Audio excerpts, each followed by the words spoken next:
और यदि भविष्य की तैयारी नहीं की तो ये सुविधाएं तेरी छीन ली जाएंगी। भविष्य की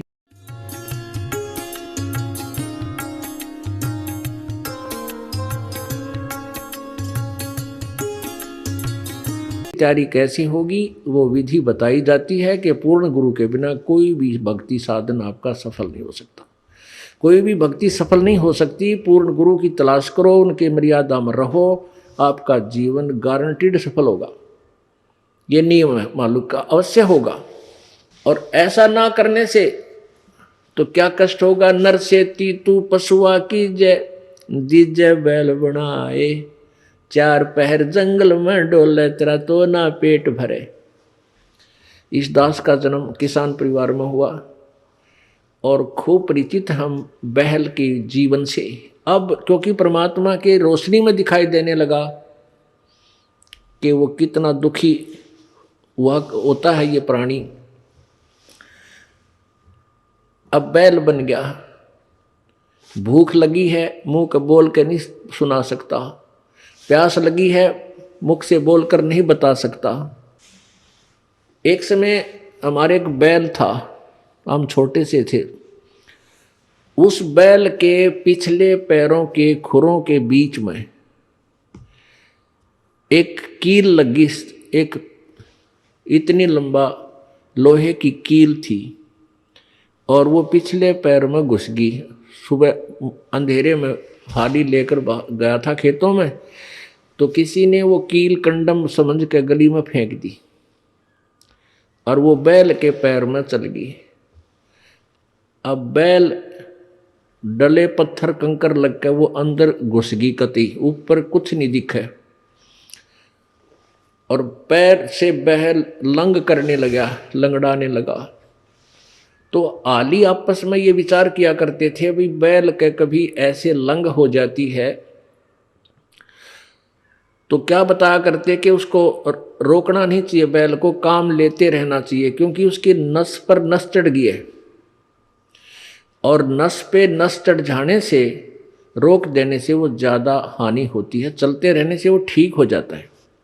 इस दृष्टिकोण से हाली ने सोचा कि इसके नस पे नस चढ़ गई, पैर की नाड़ी पर नाड़ी चढ़ गई और इसको चलाते रहना। शाम तक चलाते रहा, बैल ने ना चारा चरा ना जल पिया और शाम तक पैर सूज गया, सोजन आ गई। शाम ने आके खड़ा हो गया, एक 3 पैरों से चल रहा बेचारा, आते ही बैठ गया, सुबह उठा नहीं, इतनी पीड़ा थी उसको। अब पहले पुराने समय में 40 वर्ष पहले एक ऐसे ही वहाँ ट्रीटमेंट होया करते गाँव में। कोई व्यक्ति बुलाया, उसने कहा कि इसके गोड्डे में बा आ गया घुटने पे, वहाँ गर्म पट्टी जैसा भी उसकी औषधि थी वह तैयार, उसकी ट्रीटमेंट शुरू कर दिया। अब कीला गिरी पैर में, घुटने उस खुरों में, और ट्रीटमेंट हो रहा घुटने का। अब वो बोल के नहीं बता पा रहा मेरा पीड़ा कहाँ है। और जब वो मनुष्य शरीर में होगा, वो खूब आंडी पाक रहा था, अन्यों कहता होगा कि उसने देखा भगवान, देखी जाएगी, फिर देख, फिर क्या देखेगा, गधा बने पाछे, बैल बने पाछे। अब क्या तू क्या देखेगा, हमने तो अब देखना है जो मनुष्य शरीर है, और संतों की वाणी पर अटल विश्वास करके अपना कल्याण करवा लेंगे तो जान बचेगी। 1 महीने के तक वो बैल सूख गया, चारा भी छोड़ दिया उसने, खाना थोड़ा बहुत खावे कभी ना खाए, पीड़ा में। और ये बता नहीं पा रहा मेरा पीड़ा है कहाँ। वो अपने आप पक के, वो कील जहाँ लगी थी अपने आप पक के फूटा, उसमें से मवाद निकलन लगा। जब ध्यान गया को हो तेरे किसके तो खुरों में कोई गड़बड़ है। फिर उसमें हाथ पर छेड़ा छाड़ी करी, एक व्यक्ति बुलाया, उसने औजार से देखा अगर इसमें कील लगी है, वह कील पर निकाली, इतनी लंबी निकली, तब वो बैल स्वस्थ हुआ। तो पुण्यात्माओं, उस नालायक ने सोची भी ना थी कभी तेरी ये दुर्गति हो जाएगी। लेकिन ठीक है, हमें ना पता हो पर संत बतावें, सतगुरु बतावें आकर के, सब सदग्रंथ गुणगावें, तो विचार हमने करना चाहिए।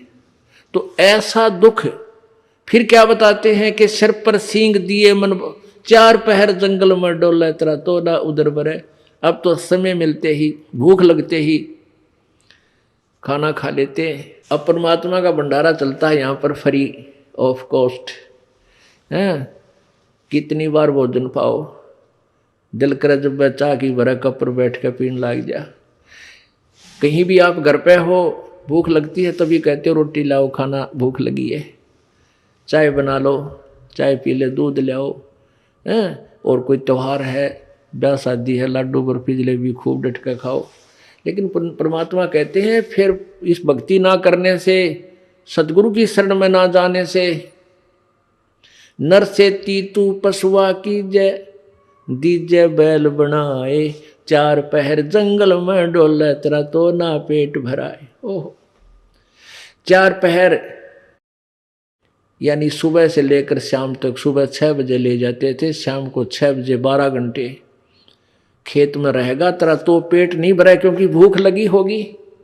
आसपास हरी भरी घास और खेती होगी जो उसका आहार है बैल का, लेकिन वो खा नहीं सकता क्योंकि हाथ में लठ आली के मालिक के कड़म मारे, जाके चरने की चेष्टा करेगा तो खाने की। समय पर पानी मिलेगा 2 टाइम मुश्किल से, प्यासा मर चाहे भूखा मर। पुण्यात्माओं, अब ये सतगुरु का गुण लिखने लग जाओ। आप कितने, एक कुत्ते के जीवन को लिखो, फिर गधे के जीवन को लिखो, फिर बैल के जीवन में क्या क्या कष्ट आते हैं वो लिखो। और चीटी हाथी 84 लाख कहते हैं, इन सब से बाईपास निकाला मेरे सतगुरु ने। फिर क्या बताते हैं कि सिर पर सींग दिए मन बौरे, और दूम या पूछ होती है, पूछड़, इस पूछड़ ते मच्छर हटा। अब जैसे आज वर्तमान में तो बहुत सुविधा होगी, ये ऑल आउट लगा लेते हैं भाई, मच्छरदानी ला ली मच्छरों से बचने के लिए, और गर्मी से बचने के लिए पंखा, कूलर, एसी, पता नहीं कितनी व्यवस्था होगी आज। और परमात्मा बंदी छोड़ बताते हैं कि यदि तूने मालिक याद नहीं किया, सिर पे सींग दिए मन बौरे, और एक धूम तो मच्छर उड़ा।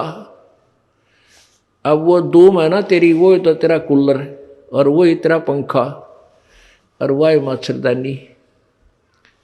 और एक आधे कर्महीन की वह धूम भी कट जाती है, कीड़े पड़ जाए उसमें, वह काटनी पड़े, वह रह जाती है फिर 8-9 इंच की। और फिर उसने ऐसे करता बैठा बैठा, वो सुविधा भी छंदी कर्महीन प्राणी की कि थोड़ी बहुत लंबी धूम होती तो मच्छर उठा लेता थोड़े बहुत। अब कर्महीन के वह धूम भी कट गई। तो जितने पाप करेंगे हम, उसी की एवरेज में, उसी की रेशो में, प्रत्येक योनि में उतना ही कष्ट। पहले तो गधा और ऊपर तो अंधा, तो कितने पाप किए होंगे उस प्राणी ने। फिर बैल और धूम कट गई, वो मच्छर भी ना हटा सकता, मक्खी भी ना उड़ा सकता, थोड़ी बहुत कुछ सहयोग था वो भी खत्म हुआ।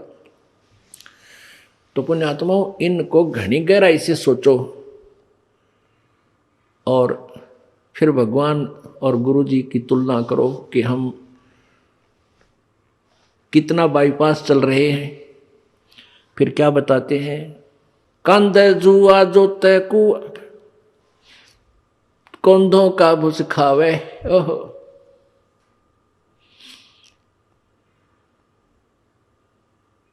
कंध है जुआ जो तय कुआ, रहट में जोड़ देते। हरट होता था पहले पुराने समय में सिंचाई का साधन, कुएं में एक चैन सी डालकर उसके बाल्टियां वेल्ड कर देते थे, और एक कुल्लू की तरह उसको घुमाते थे, बैल जोड़ देते थे, और उस पुली घूमती थी, उसमें से जल बाहर निकलता था, बाल्टियां भर के नीचे से आती थी, ऊपर डाल एक ऐसा परनाला सा होता था, उसमें डल जाती नाली में, और वो आगे खेतों में जाता था। तो बैल को सुबह जोड़ देते, शाम तक वो उसका लठ मारते, अपने आप चलता रहता सिंचाई करने के लिए। तो क्या बताते हैं, और फिर उसको भूख लगती तो उस समय, पुराने समय की बातें हैं, ये गेहूं का चारा नहीं था, जौ होया करते, जौ, और जौ के भूस में इतने तीखे उनके पत्ते होते हैं, नोकेले से, तुस बोलते हैं उनको, कांटे से, और वो तूड़े में होते थे उस भूस में, और वो बैल खाता था।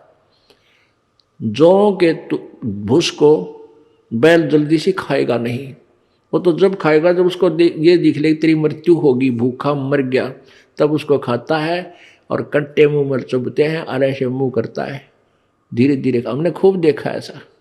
तो पुण्यात्माओं, वो दुख उस प्राणी ने कैसे ले लिया? क्योंकि सतगुरु शरण में नहीं गया। मनुष्य जब जीवन था वो भक्ति की को ना। तो ये सारी बातें याद आपको दिला करके आपके हृदय में परमात्मा की भक्ति प्रवेश करने योग्य बनाया जा रहा, ताकि आप दृढ़ता से, और डर के भय बिन भक्ति नहीं होती, और भय ज्ञान से होता है। जैसे बच्चे को ज्ञान हुआ सर्प का, तो फिर वो डरने लगा, उससे जान बचा ली। ऐसे ही हम आपको ज्ञान करा रहे हैं, आपको ज्ञान हो जाएगा तो आप इन पापों से उल्टे हटोगे, और आपका जान बचेगी। जान बचेगी मतलब आपका मोक्ष हो जाएगा, 84 लाख योनियों के कष्ट से आप बच जाओगे। सतगुरु के उपदेश का अब फिर विचार करो इसी बात पर। लाया एक विचार, जय सतगुरु मिलते नहीं, जाते नरक द्वार। नरक द्वार में दूत सब करते खेचा तान, उनसे कबू ना छूटते फिरते चारों खानी। चार खानी में भ्रमते कभू न लगते पारे, सो फेरा सब मिट गया हमारे सतगुरु के उपकार। सात समुद्र की मसी करूं, लेखनी करूं बन राय, धरती का कागज करूं, गुरु गुण लिख्यो न जाए।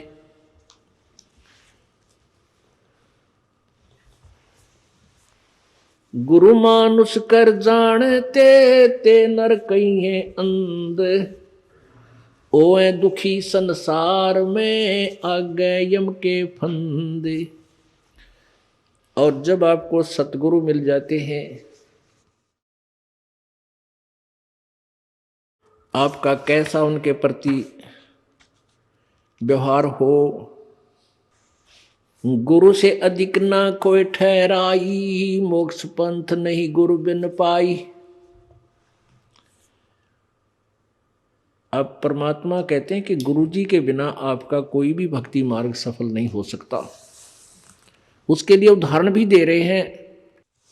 उसके लिए उदाहरण देते हुए परमात्मा बता रहे हैं कि तुम राम और कृष्ण जी को तो बहुत बड़ा मानते हो, उन्होंने भी गुरु बनाए।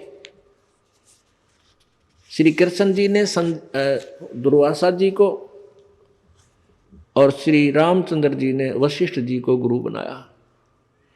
क्योंकि श्री कृष्ण जी के जो संदीपनी गुरु थे वो अक्षर ज्ञान कराने वाले थे, जैसे बच्चे को पढ़ाई सिखाया करें, क ख ग घ ड़। और दुर्वासा जी उनके आध्यात्मिक गुरु थे श्री कृष्ण जी के, और वशिष्ठ जी श्री रामचंद्र जी के आध्यात्मिक गुरु और साथ में अक्षर ज्ञान गुरु दोनों ही थे। तो क्या बताते हैं कबीर, राम कृष्ण से कौन बड़ो, उन्हों भी गुरु कीन, तीन लोक के वे धनी ही गुरु आगे अधीन। राम कृष्ण बढ़ती पुर राजा, तीन गुरु बंद कीन निज काजा। राम कृष्ण बढ़ती हूँ पुर राजा, इन तीन लोक के राजा हैं, तीन लोक में ये सबसे बड़े हैं। और इन्होंने भी गुरु जी की वंदना करके अपने सभी कार्यों को किया, गुरु जी की ही शरण देकर के गुरु बनाकर ही उन्हीं की आज्ञा अनुसार अपने सब कार्य किए। अब ये विचार कर लेना चाहिए, जब राम और कृष्ण जिनको हम भगवान मानते थे उन्होंने भी गुरु बनाकर यहाँ से पीछा छुटवाया, तो आप कौन से खेत की मूली हो के आप ना गुरु बनाओ और पार हो जाओगे? क्योंकि दरिया से पार होने के लिए नौका की आवश्यकता पड़ेगी ही पड़ेगी। अब आपको गुरु जी की महिमा बताई जा रही है। गुरु मानुष कर जानते ते नर कहिए अंध। अब आपको उदाहरण में बताया था कि गुरु जी को भगवान मानकर ही हमने अपनी आध्यात्मिक क्रियाओं को करना पड़ेगा। क्योंकि आप जब गुरु जी के पास जाओगे तो आपके मन में ये होगा, यदि इनके स्थान पर भगवान होते आज तो आप कैसा व्यवहार करते। निष्कपट गदगद आत्मा और चेहरे की तरह इन्हें देखते रहते। तो ऐसे आप में विनम्रता आवेगी, आपका अंतःकरण नरम होगा, आपका दोष दूर होने लग जाएगा। यदि आप इस दास को अपने जैसा ही एक व्यक्ति समझोगे, भाई थोड़ी बहुत दो बात सीख रहा है, गुरुजी है नाम देता ले लेता हूँ, इससे लाभ नहीं होगा। लाभ होगा तभी जब आपके हृदय में असीम श्रद्धा होगी इस दास के प्रति। एज ए गॉड, दास गॉड नहीं है, दास भगवान नहीं है, लेकिन आपने सपोज करना पड़ेगा, आपने मानना पड़ेगा इस इक्वेशन को, इस प्रश्न को हल करने के लिए, जन्म और मृत्यु के इस प्रश्न से पीछा छुटवाने के लिए, हल को सोल्व करने के लिए, प्रॉब्लम को आपने मानना पड़ेगा। ये रूल है ईश्वर का। तो आप अपने हृदय से मानोगे, औपचारिकता नहीं, हृदय से करना पड़ेगा। उसके लिए क्या नियम बता रहे हैं प्रभु कबीर परमेश्वर जी। गुरु चरणन से ध्यान लगावे, अंत कपट गुरु से ना लावे। गुरु वचन निश्चय कर माने है, पूरे गुरु की सेवा ठाने। ओहो, गुरु वचन निश्चय कर माने, गुरु जी का वचन पर पूरा विश्वास रखे, जो वो कहे उसको अवश्य आज्ञा का पालन करे, और पूरे गुरु की सेवा यानी पूरे गुरु को बनावे, उसकी पूजा करे, उसके अनुसार साधना करे, अधूरों से नहीं। गुरु की शरणा लीजय भाई, तात जीव नरक नहीं जाई। गुरु कृपा कटे यम फांसी, विलम न हो मिले अविनाशी। गुरु बिन काहू न पाया ज्ञाना, जो थो था भूछड़े किसाना। पूरे संत के बिना कहते हैं जो साधना भी कर रहे हैं वो ऐसी है जैसे कोई अनजान शराबी किसान और थोथे भूसने कूट रहा हो, उसमें से अन्न निकालने के लिए कभी नहीं निकल सकता, कितना प्रयत्न कर ले, थोथे भूस को कूटने से उसमें से अन्न नहीं निकले। जैसे धान निकालते हैं तो जिसमें धान सहित जो भूस है उसको कूटेंगे तो धान परल परल निकलेंगे, और उस भूस को कूटेंगे धान रहित तो कितना कूट ले, कुछ हासिल नहीं, कितना प्रयत्न कर ले। ऐसे ही शास्त्र विधि रहित और अधूरे गुरुओं के आधारित जो साधना हम कर रहे हैं वो थोथा भूस कूट रहे हैं।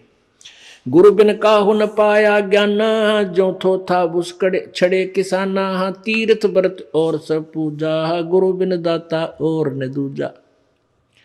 नौनाथ 84 सिद्धा, गुरु के चरण सेवे गोविंदा। गुरु बिन प्रेत जन्म सब पावे, वर्ष संसर गर्भ सुरहावे।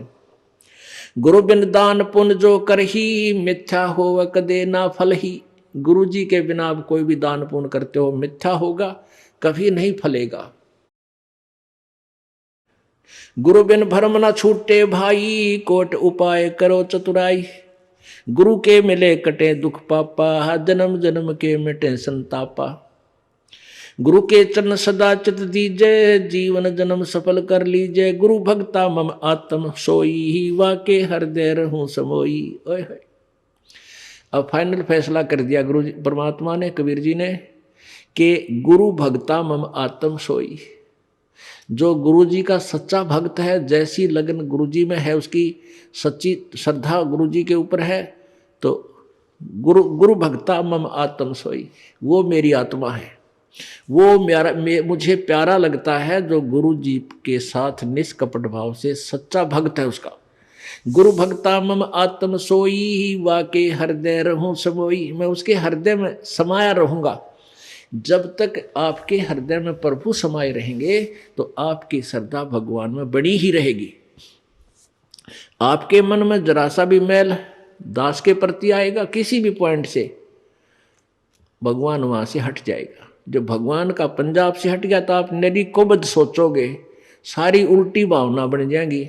आज ये दास आपको अच्छा लगता है, फिर आपको दुश्मन दिखाई देगा, क्योंकि काल प्रवेश कर जाएगा। इस जब आपका नाम खंड हो जाएगा, ये पहली पहचान होगी, आपकी रुचि नहीं बनेगी इस दास में। उसका तरीका यही है कि फिर आपको ज्ञान है भगवान का तो फिर आइए, और किसी भी कारण से आपका नाम खंडित है, उपदेश दोबारा मालिक के चरणों में विनती कीजिए और उपदेश पुनर्प्राप्त कर लीजिए, फिर आपका फिर कनेक्शन जोड़ देगा। बहुत दयालु है प्रभु।